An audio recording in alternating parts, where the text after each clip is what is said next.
Hello friends, welcome to Easy Kick Samayal. Today recipe காரசாரமான கருணைக்கிழங்கு வறுவலுங்க. ரைஸோட best combination, especially curd rice and ரசசாதத்தோட வச்சு சாப்பிட்றதுக்கு சூப்பராக இருக்கும். ரொம்ப சாஃப்டாக குக் ஆகிருக்கும், வெளியில் வந்து நல்லா க்ரன்ச்சியாக இருக்கும். வாங்க எப்படி பண்ணுதுன்னு பார்க்கலாம். உங்களுக்கு என்னோடய வீடியோ பிடிச்சிருந்தா லைக் அண்ட் கமெண்ட் பண்ணுங்கள், சப்ஸ்கிரைப் பண்ணி பாருங்கள், ஃப்ரெண்ட்ஸ் அண்ட் ஃபேமிலிக்கு ஷேர் பண்ணுங்கள். வீடியோ ஸ்கிப் பண்ணாமல் பாருங்கள். 1/2 kg கருணைக்கிழங்கு எடுத்துருக்கேங்க. இதோட தோலெல்லாம் ரிமூவ் பண்ணி நல்லா வாஷ் பண்ணிவிட்டு கட் பண்ணி எடுத்துக்கலாம். உங்களுக்கு பிடிச்சமான ஷேப்பில் நீங்கள் கட் பண்ணி எடுத்துக்கோங்க. இந்த சேனைக்கிழங்கை நீங்கள் ஒன்ஸ் இந்த மாதிரி ஃப்ரை பண்ணி சாப்பிட்டு பாருங்கள், கண்டிப்பாக உங்களுக்கு பிடிக்கும். இப்போது நான் கிழங்கு எல்லாமே வந்து இந்த ஷேப்பில் கட் பண்ணி எடுத்தாச்சு. இப்போது நம்ம தண்ணியில் வேக வச்சு எடுத்துக்கலாம். அதுக்கு ஒரு பேனில் வந்து 2 கிளாஸ் அளவுக்கு தண்ணி எடுத்திருக்கேன். இதில் 1/2 டீஸ்பூன் அளவுக்கு மஞ்சத்தூள் சேர்த்துக்கலாம். உப்பு 1 ஸ்பூன் அளவுக்கு சேர்த்துருக்கேன். இப்போ நல்லா வாஷ் பண்ணி கட் பண்ணி வச்சா கருணைக்கிழங்கு எல்லாமே நம்ம சேர்த்து கொஞ்சம் நல்லா பாயில் பண்ணி எடுத்துக்கலாம். அதாவது ஒரு 5 to 10 minutes நல்லா பாயில் ஆகட்டும். ஒரு 1/2 குக்கு ஆனாலே போதும். இது வேகின டைமில் நம்ம மசாலா ரெடி பண்ணிக்கலாம். இதுக்கு 1 டேபிள் ஸ்பூன் அளவுக்கு சால்ட் எடுத்திருக்கேன். 2 டேபிள் ஸ்பூன் அளவுக்கு குழம்பு மிளகாய் தூள் தாங்க எடுத்திருக்கேன்.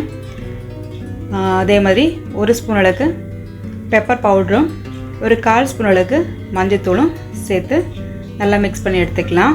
இது கூட வந்து ஒரு லெமன் வந்து நல்லா பிழிஞ்சு எடுத்துக்கலாம். லெமனுக்கு பதிலாக நீங்கள் புளி கூட கரைச்சி அதோட தண்ணி நீங்கள் சேர்த்துக்கலாம். இப்போ நல்லா மிக்ஸ் பண்ணி எடுத்துக்கலாம். நம்ம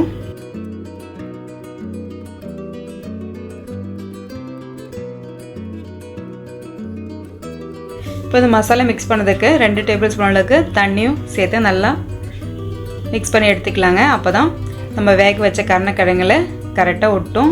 இல்லைனா நான் அதிகமாக தண்ணி எடுத்தானா ஃப்ரைங் பேனில் தான் மசாலாவில் ஒட்டும். அதனால் நீங்கள் பார்த்து தண்ணி சேர்த்து மிக்ஸ் பண்ணிக்கோங்க. ஓரளவுக்கு திக்கான பேஸ்ட் வந்த பிறகு இதில் கொஞ்சம் கருவேப்பிலையும் நம்ம சேர்த்து மிக்ஸ் பண்ணி எடுத்துக்கலாம். நல்ல மணமாக இருக்கும் வறுக்கும்போது. இப்போது வேக வச்ச கருணைக்கிழங்குல ஒன்றுன்னா இந்த மசாலா எல்லாமே ஸ்ப்ரெட் பண்ணி ஒரு 10 நிமிஷம் கழித்து நீங்கள் ஃப்ரை பண்ணி பாருங்கள். டேஸ்ட்டு சூப்பராக இருக்குங்க.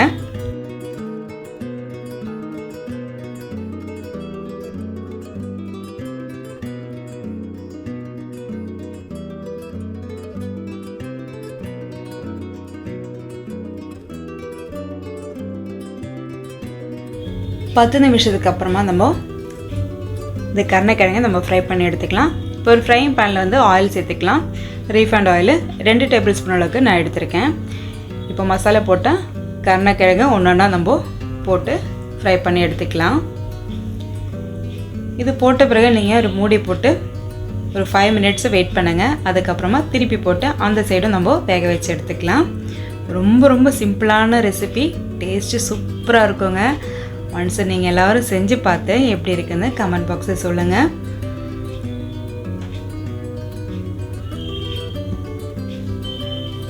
இப்போ ஒரு சைடு நல்லா குக் ஆகிருக்கு. நம்ம அடுத்த சைடு திருப்பி போட்டு இன்னொரு 5 minutes கூடி வேக வச்சு எடுத்துக்கலாம்.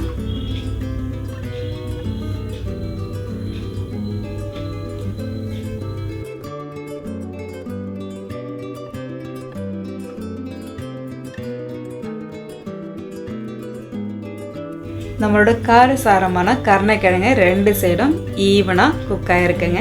இப்போ ஒரு பிளேட்டுக்கு நம்ம மாற்றிக்கலாம். ரொம்ப ரொம்ப டேஸ்டியான இந்த கருணைக்கிழங்கு ஃப்ரை நீங்களும் செஞ்சு பார்த்து எப்படி இருக்குன்னு கமெண்ட் பாக்ஸில் சொல்லுங்கள். என்ஜாய் பண்ணி சாப்பிடுங்க, ஆரோக்கியமாக வாழுங்க. தேங்க்ஸ் ஃபார் வாட்சிங்.